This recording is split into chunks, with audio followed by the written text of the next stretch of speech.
A discussão sobre a possibilidade da desmilitarização das polícias é uma pauta antiga para diversos grupos e especialistas da área de segurança em todo o Brasil. Com os recentes registros de violentos confrontos entre PMs e manifestantes em passeatas por todo o país, o tema voltou a ser pauta importante para debate, além de uma das reivindicações durante os protestos. Luiz Eduardo Soares é um dos principais especialistas na área de segurança pública do Brasil, professor da UERJ, doutor em Ciências Políticas e um dos autores dos livros Elite da Tropa 1 e Elite da Tropa 2, que deram origem ao filme Tropa de Elite. Também foi coordenador de Segurança, Justiça e Cidadania do Estado do Rio de Janeiro no ano 2000 e secretário nacional de Segurança Pública em 2003. Em entrevista exclusiva, ele falou sobre os principais aspectos que envolvem uma possível desmilitarização da polícia, além das implicações que poderiam resultar de tal processo. A questão da desmilitarização, acho que deve ser tratada num contexto mais abrangente. Eu acho que nós, claro, se obtivermos um sucesso, um avanço, esse avanço deve ser saudado e realizado urgentemente. Não vamos esperar que haja condições para a transformação mais profunda, mais radical que é necessária para a conquista de qualquer avanço. Todo avanço é bem-vindo, né? Mas nós não devemos ou não deveríamos nos iludir. Se vier porventura esse avanço, eu considero um avanço de desmilitarização, isso será insuficiente. E para nós, então, compreendermos essa situação mais abrangente, eu gostaria de chamar a atenção para o seguinte: a área de segurança pública permaneceu congelada durante o período da transição democrática, por conta da chantagem por parte da ditadura, que bloqueou a democratização de alguns setores do Estado, né, durante algum tempo. Isso fazia parte do contencioso e fazia parte do processo de negociação conduzido ao longo da abertura.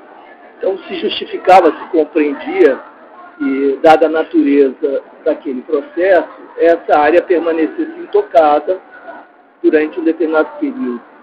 Mas nada justifica que ela tenha sido mantida cristalizada, congelada, como nós a recebemos como herança efetivamente maldita da ditadura, depois de 25 anos de promulgada a Constituição, né?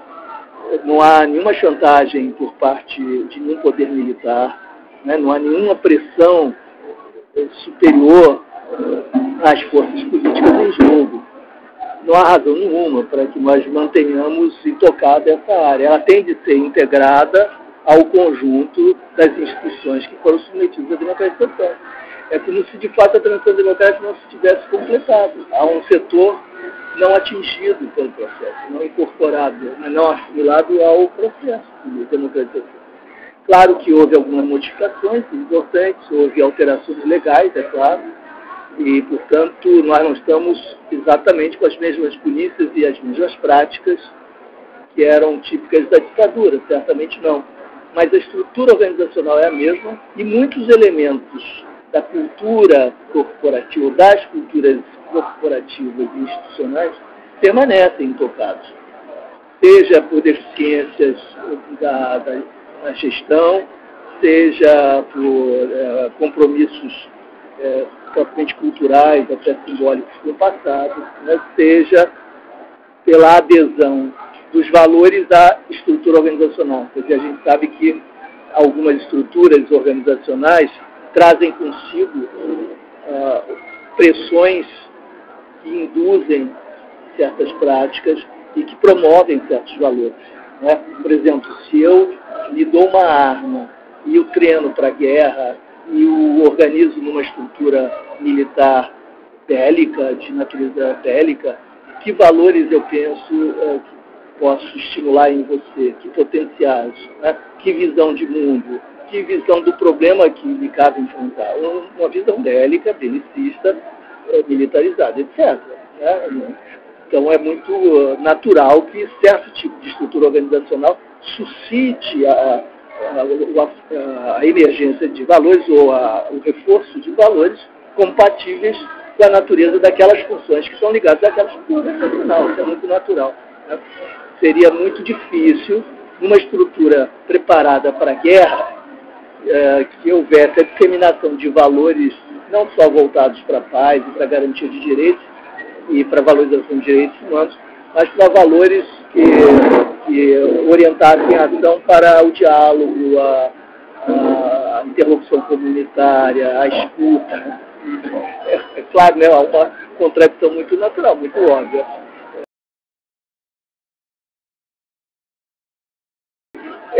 O legado da ditadura, e atenção, um ponto, a ditadura não inventou brutalidade policial, execução extrajudicial, nem tortura.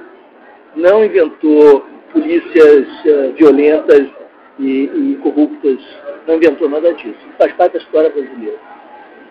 A ditadura qualificou, no sentido perverso, e intensificou certas características que são, infelizmente, atávicas, históricas das nossas polícias. Nós sabemos polícias que correram atrás dos escravos, polícias que sempre serviram ao Estado, o Estado, por sua vez, autoritário e organizado a serviço de interesses de grupos dominantes, economicamente, socialmente. Então, infelizmente, a história das polícias não é uma história admirável. Isso não tem a ver com os trabalhadores policiais. Isso tem a ver com a natureza do Estado brasileiro e do grande... É um Estado violento, né? É claro. Claro, até porque nós verificamos que os próprios policiais frequentemente são vítimas também de violências das mais diversas, perpetradas inclusive dentro das instituições, eles próprios denunciam. Não só violências físicas, mas morais, desrespeito, humilhação, enfim, essas práticas e essas estruturas não foram inventadas pela ditadura, mas se agravaram a ditadura. E, sobretudo, a ditadura alterou o foco, mudou o destinatário, o alvo da violência policial, da repressão policial. Nós nos tornamos parte desse alvo, nós de classe média, né? Professores, estudantes, profissionais liberais, nos tornamos foco porque a guerra contra a subversão política se tornou o centro das ações da segurança, chamada segurança nacional. Me parece irrespondível que o formato não pode ser esse. Tem que ter um formato, uma forma organizacional adequada às finalidades, que são evitar, prevenir, reduzir danos de eventuais violações à legalidade, a violações aos direitos. A experiência, e aí, bom, eu acho que não há como rebater a ideia de que as finalidades são diferentes e de que, portanto, o formato organizacional tem que ser diferente. Esse é o primeiro ponto. Alguém ainda diria, mas espera aí, também não cabe à Polícia Militar o enfrentamento armado? Nós temos várias situações. Segundo o levantamento, são imprecisos, aproximados, mas no máximo 1% das atividades policiais militares se realizam sob a forma do confronto armado. Você não pode organizar 99% das atividades, ou submeter 99% das atividades da instituição ao funcionamento que decorre de uma estrutura organizacional com base no provimento de meios para que se realize 1% das suas atividades. Isso é completamente irracional. Né? Para esse 1%, você pode dispor de unidades, aí sim, especiais, treinadas para confronto armado. Seria aqui no estado do Rio de Janeiro o BOP, por exemplo. Se o BOP fosse treinado de outra maneira, organizado com outra finalidade, porque a preparação de uma polícia para o confronto é a preparação diferente da preparação para a guerra. E o BOP se comporta como se fosse a guerra. Não é a mesma situação.